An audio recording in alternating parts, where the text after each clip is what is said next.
Hi there, Sanbonani Molweni. Welcome to Fix Channel. For you here, please subscribe before the end of the video.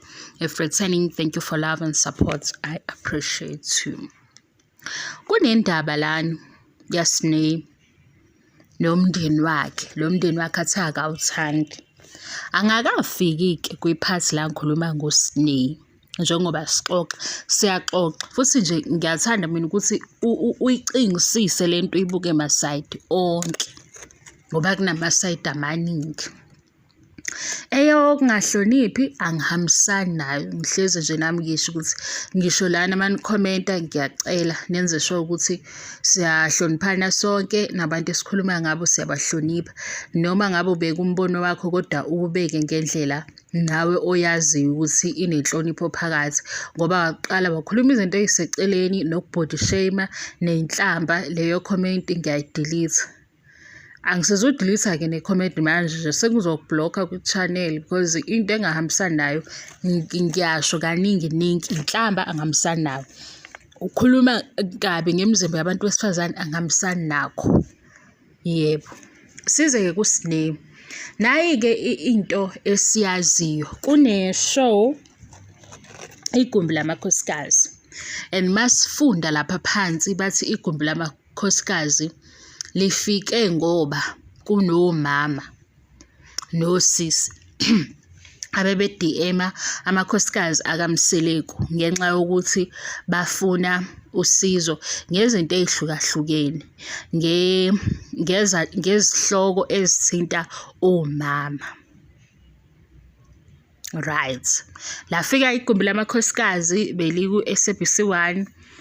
Kwaba uSeason 1, bawubukile abanye abantu, abanye bangawubuka. Wafika uSeason 2 futhi ngicabanga ukuthi bawenze uSeason 2 igumbi lamakhosikazi. Mina engikutshela khona igumbi lamakhosikazi kuze ibe khona ishow yakhiwe ukuthi kunomama abaney'nkinga ababona ukuthi bengathola usizo kumakhosikazi akaMseleku. And into ebiyenzeka bekuba ne-SMS efundwayo kwishow ukuthi lo ofake le SMS uthi unale nkinga nale nkinga beyilungise. Igumbi lamakhosikazi-ke isibonelo sokuqala.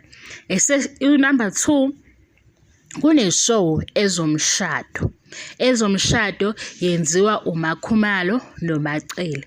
Ezomshado ngoba uzwa ukuthi ezomshado nakhona cishe kufane nako igumbi lamakhosikazi, bakhuluma nabantu abaney'nkinga emshadweni, iy'nkinga ezahlukahlukene.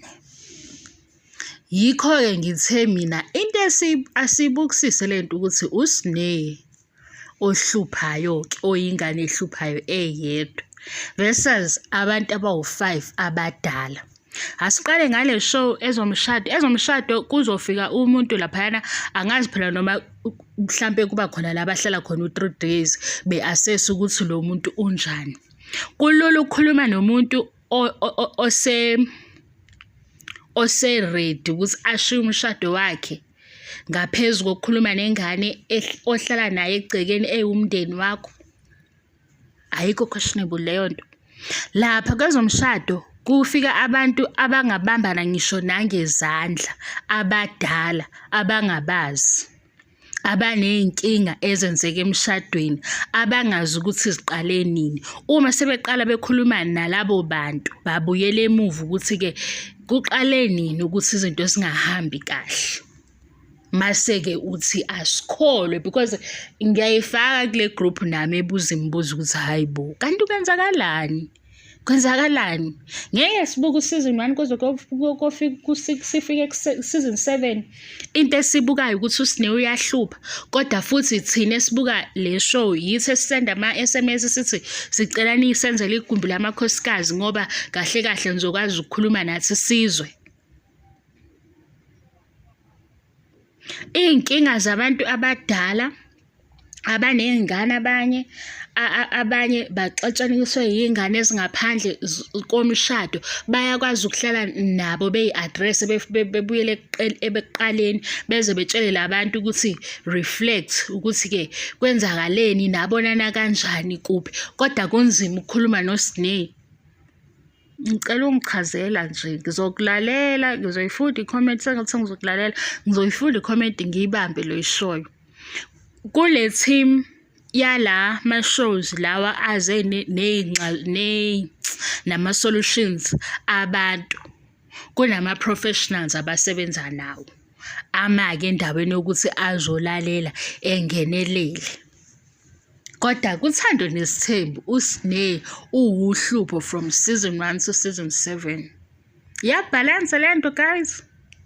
Ngicela ukuyishiya la, angifuni ukukhuphuka lo moya ukuthi enye into uyibuka ngale ndlela oyibuka ngayo maseke nawe uyaconclude ukuthi engabe kwenzakalani lana.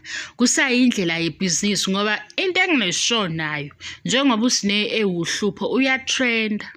uSneh uyatrend ku-social media, uyayenza futhi ukuthi i-show i-trend ngalezi zinto ey'velayo ukuthi uyazenza.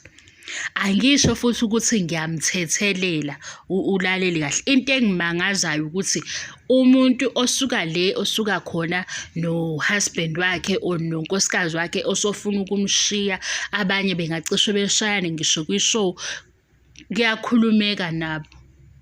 Kodwa uSneh oyingane kaMseleko abazi ukuthi unenkinga, ngoba phela ukuthi unenkinga bakufakile laphaya kwi-show. Asakaboni kodwa-ke skip umacele ngaphandle, nobaba uMseleko esale ngaphandle, ngoba nobaba uMseleko onazo iy'khathi la abuza khona ukuthi uSneh ufisani ngempilo yakhe. Iluphi kusizo olunye abamnika lona?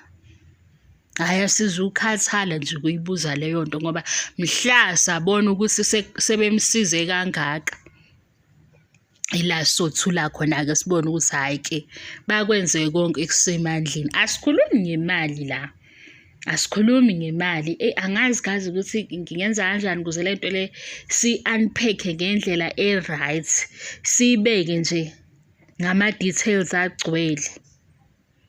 Angazi ngoba sekufanele ngize nginixoxeleke iy'tori zabantu eziyiqiniso ngoba zikhona iy'ndaba zabantu. Kufanele ngabe niyawabuka ama-talk shows lawa anifundisayo ukuze nizobona ukuthi i-behavior enje enye ihambisana nani. Yingakho umuntu oseceleni ekwazi ukubona ukuthi awenzi kahle. Ngesikhathi umuntu obonayo ukuthi akenzi kahle, wena wenze njani, uyamtshela ukuthi enze nje. Uma ukuhlula lokho udlulela phambili. Mina niyangithusa ngoba phela ngabazali abanye benu. Ngifunda lama-comment nje ngiyathuka ngoba bonke abantu bazosho ukuthi yena akayithandi, yena ukuthini.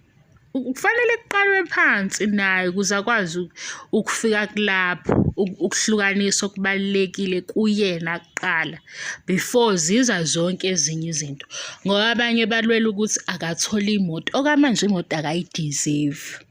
Okwamanje kusadeserve ukuthi ayithole yena ukuthi ubani, abe nokuzethemba mase yabona ukuthi ufuna ukwenzani ukuze naye kube khona into ebalwayo ukuthi wenza ukuthi uSneh. Singalobe usitshela ukuthi uSneh uyahlupha, sekuyabhora khona.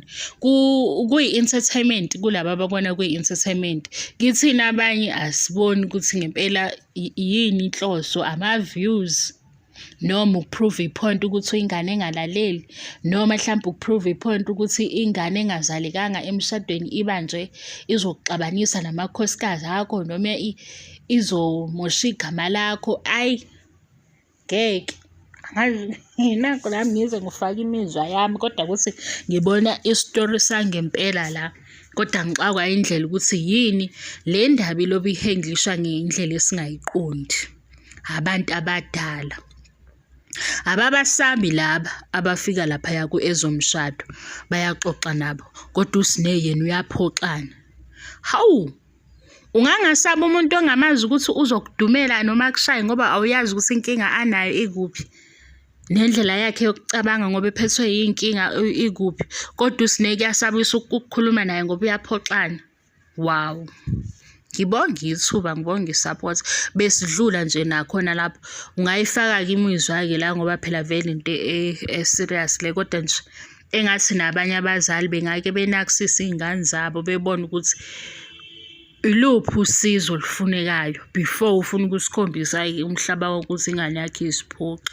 Asisho ukuthi azikho iy'ngane ezingezwa ney'phoxayo, kodwa ngaphambi nje ukuthi uhambe umemezela, ubheke ukuthi iyiphi inkinga ekhona kuqala. Ngibonge-ke isaphothi, ngiyabonga. Angiqedi, bye.